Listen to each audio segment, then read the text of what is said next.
Quarter ফাইনালে ব্রাজিলের প্রতিপক্ষ শক্তিশালী উরুগুয়ে বলার কারণ হচ্ছে এবারে কোপা আমেরিকায় উরুগুয়ে মোস্ট ফেভারিট এবং দুর্দান্ত লেভেলের পারফরমেন্স করছেন। বিশেষ করে গ্রুপ পর্বের 3টা ম্যাচে তারা 9টা গোল করেন, যার বিপরীতে মাত্র একটা গোল কনসিড করেছেন। অন্যদিকে ব্রাজিল গ্রুপ ডি থেকে ধুঁকতে কোয়ার্টার ফাইনাল নিশ্চিত করে 2টা ম্যাচ ড্র করেছেন এবং প্যারাগুয়ের বিপক্ষে একটা ম্যাচ জয় পেয়েছে। তবে ব্রাজিল এবং উরুগুয়ের মধ্যে যদি হেড টু হেড কম্প্যারিজন করা হয়, অবশ্যই ব্রাজিল মোস্ট ফেভারিট, কেননা সর্বশেষ 5টা ম্যাচে ব্রাজিল 4বার জয় পেয়েছে এবং উরুগুয়ে একটা ম্যাচে জয় পেয়েছে। তবে পূর্ব পরিসংখ্যান দিয়ে উরুগুয়েকে বিচার বিশ্লেষণ করলে চলবে না, কেননা এই মুহূর্তে উরুগুয়ে অসাধারণ ফুটবল খেলছেন, বিশেষ করে এবারে কোপা আমেরিকায় আউটস্ট্যান্ডিং পারফরমেন্স করছেন। লাস্ট 5টা ম্যাচে উরুগুয়ে 13টা গোল করেন, যার বিপরীতে মাত্র একটা গোল কনসিড করেছেন।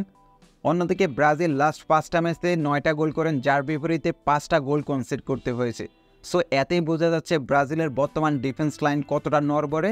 এই ডিফেন্স লাইন নিয়ে কি কোপা আমেরিকার মতো শিরোপা জয় করা পসিবল? আপনার কাছে কি মনে হয় সেটা কিন্তু কমেন্ট বক্সে জানাতে পারেন। উরুগুয়ের বিপক্ষে ব্রাজিলকে যদি ম্যাচটা জয় লাভ করতে হয় এবং সেমিফাইনাল নিশ্চিত করতে হয়, সেই ক্ষেত্রে ব্রাজিলকে আউটস্ট্যান্ডিং ফুটবল খেলতে হবে। সাধারণ ফুটবল খেলে বর্তমানে উরুগুয়ের বিপক্ষে ম্যাচ জয় লাভ করা কিছুতেই পসিবল না। তাছাড়া ব্রাজিলের ইম্প্যাক্ট প্লেয়ার ভিনিসিয়াস জুনিয়র খেলতে পারবেন না, পরপর 2টা ম্যাচে কার্ড খেয়েছেন, সেজন্য তাকে কোয়ার্টার ফাইনালে সাসপেন্ড করা হয়েছে।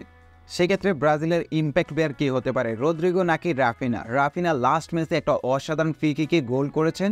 অনেকদিন পর ব্রাজিলিয়ান কাউকে ফ্রি কিকে গোল দিতে দেখেছি, সেটা অনেকটা ভালো লেগেছে। তবে ব্রাজিল কি পারবে উরুগুয়েকে রুখে দিয়ে তাদের সেমিফাইনাল নিশ্চিত করতে, সেটা কিন্তু কমেন্ট বক্সে জানাতে পারেন। Thank you everyone for watching this video. দেখা হচ্ছে অন্য কোনো ভিডিওতে। ভিডিও ভালো লাগলে সাবস্ক্রাইব এন্ড ফলো করতে ভুলবেন না। ধন্যবাদ।